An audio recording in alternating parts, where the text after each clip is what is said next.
Mr. James Whitmore was a man who had everything: wealth, power, a successful business empire. He had built a life many could only dream of. But despite all his achievements, there was always something missing. His mansion was filled with luxuries, but it was empty. No laughter echoed through the halls, no warm greetings welcomed him home. Then, one rainy evening, everything changed. James was driving home from a late business meeting when he noticed a small figure sitting alone on the sidewalk. A boy, no older than 10, huddled under a thin blanket, his face pale and tired. James pulled over and stepped out, his expensive leather shoes sinking slightly into the damp pavement. "Hey there, son," he said gently.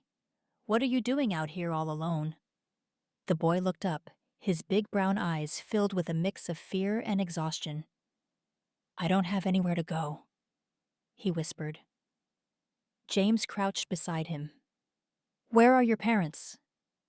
The boy hesitated before shaking his head. They're gone." James felt something stir deep within him. He had never been the type to involve himself in strangers' lives, but something about this child pulled at his heart. "What's your name?" "Oliver," the boy answered softly. James glanced at the empty streets around them. He couldn't just leave him here. After a moment of hesitation, he made a decision that would change both of their lives forever. "How about I take you somewhere warm?" James offered. "We'll get you some food and we'll figure things out from there." Oliver looked uncertain, but the hunger in his eyes won over his fear. He gave a small nod. And that night, James Whitmore, the billionaire who had never needed anyone, took an orphan boy into his home. At first, it was awkward. James had no idea how to be a father, and Oliver had never known what it was like to be loved. The mansion was overwhelming for the boy. The grand chandeliers, the spiral staircases, the endless rooms. It was nothing like the small foster homes he had been shuffled between. And James? He found himself struggling. He was used to running companies, not taking care of a child. Bedtime stories, school lunches, helping with homework, all of it was new to him. But as time passed, something remarkable happened. James changed. The once serious businessman found himself laughing more. He learned how to braid shoelaces, how to cheer at soccer games, how to comfort a child who had nightmares. And Oliver? Oliver blossomed. He no longer flinched at sudden movements.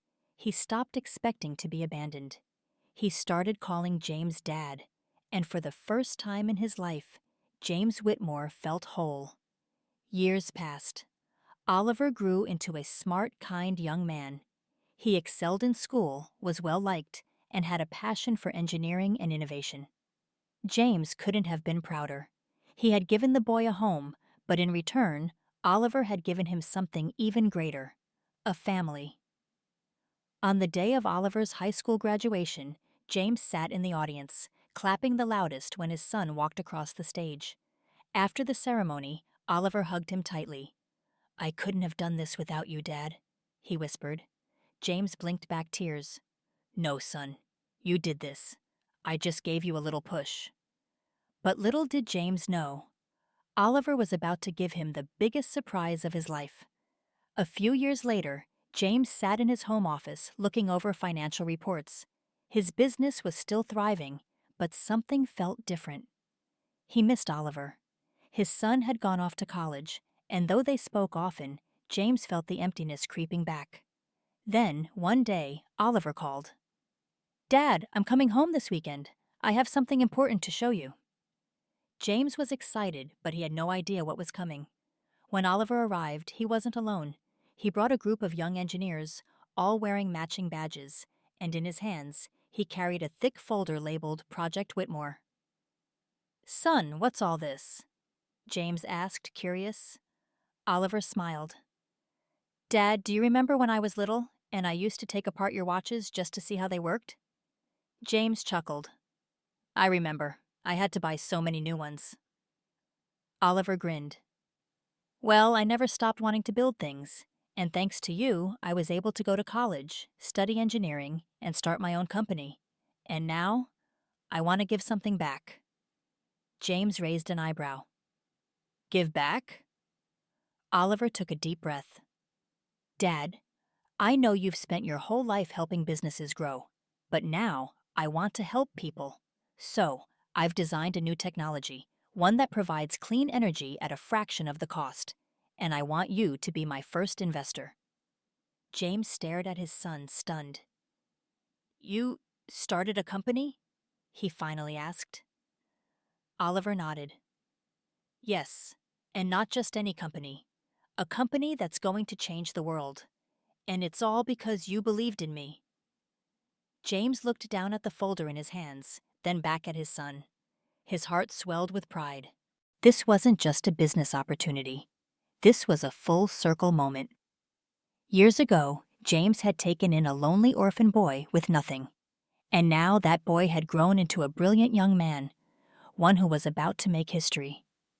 Tears filled James's eyes as he stood up and pulled Oliver into a tight hug.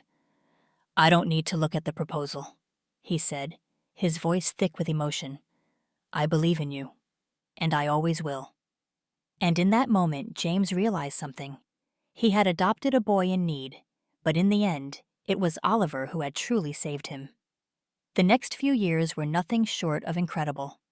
Oliver's company, Whitmore Energy Solutions, became a pioneer in clean energy technology. His innovative designs for affordable and sustainable power sources were quickly gaining attention worldwide. Countries struggling with energy shortages began adopting his technology, and suddenly, what had started as a college project was now a global movement. James watched in awe as his son became a name people respected, not just for his intelligence, but for his heart. Oliver was driven not by wealth or power, but by a true desire to change the world for the better. And James? After years of running a corporate empire, he made the decision that surprised many. He stepped down. Instead of continuing to lead his billion-dollar business, he chose to work alongside Oliver, supporting his son's vision. It wasn't an easy decision at first. Business had been his life for decades. The idea of walking away from it felt strange, like stepping into the unknown. But deep down, he knew the truth. His legacy wasn't in the empire he had built. It was in the young man sitting across from him. One day, while they were working in Oliver's sleek, modern office, James looked around and realized just how far they had come. The boy he had once found on the streets, shivering in the cold with nowhere to go, was now leading meetings, presenting solutions to world leaders, and inspiring an entire generation of young minds. James wasn't just proud, he was grateful. One evening, after a long day at work, they sat together on the balcony of Oliver's high-rise office, watching the city skyline glow under the setting sun. Oliver leaned against the railing, letting out a content sigh. Dad, I've been thinking. James raised an eyebrow. That's always dangerous. Oliver chuckled. I want to do something big, something that lasts. We've built this company to provide clean energy, but what if we go even further? What if we set up a foundation, a Whitmore Foundation, focused on helping kids who grew up like I did, kids who don't have families, don't have opportunities? James felt a lump rise in his throat. You mean? I mean scholarships, mentorship programs, safe housing, Oliver continued. A place where kids can learn, grow, and become something more. Just like you gave me that chance when I had nothing. James turned away for a moment, blinking back the moisture in his eyes. Oliver, he said after a pause, his voice thick with emotion. Do you have any idea how proud I am of you? Oliver smiled. I had a great teacher. James laughed, shaking his head. No, you did this, son. You made this happen. I just helped along the way. Oliver placed a hand on his father's shoulder. And I wouldn't be here without you. That's why the foundation is going to be in both our names. The Whitmore Legacy Foundation. James couldn't speak. A lifetime of building businesses, making deals, and acquiring wealth had never made him feel as fulfilled as this moment did. He reached over and pulled Oliver into a hug. I love you, son. I love you too, Dad. And at that moment, James realized something powerful. Legacy wasn't just about wealth. It wasn't about power or success. It was about the lives you touched, the people you lifted up, and the love you left behind. Because at the end of the day, James had given Oliver a home, a future, a family. But Oliver had given James something even greater, a reason to keep going, a purpose beyond himself. And that, James knew, was the greatest gift of all.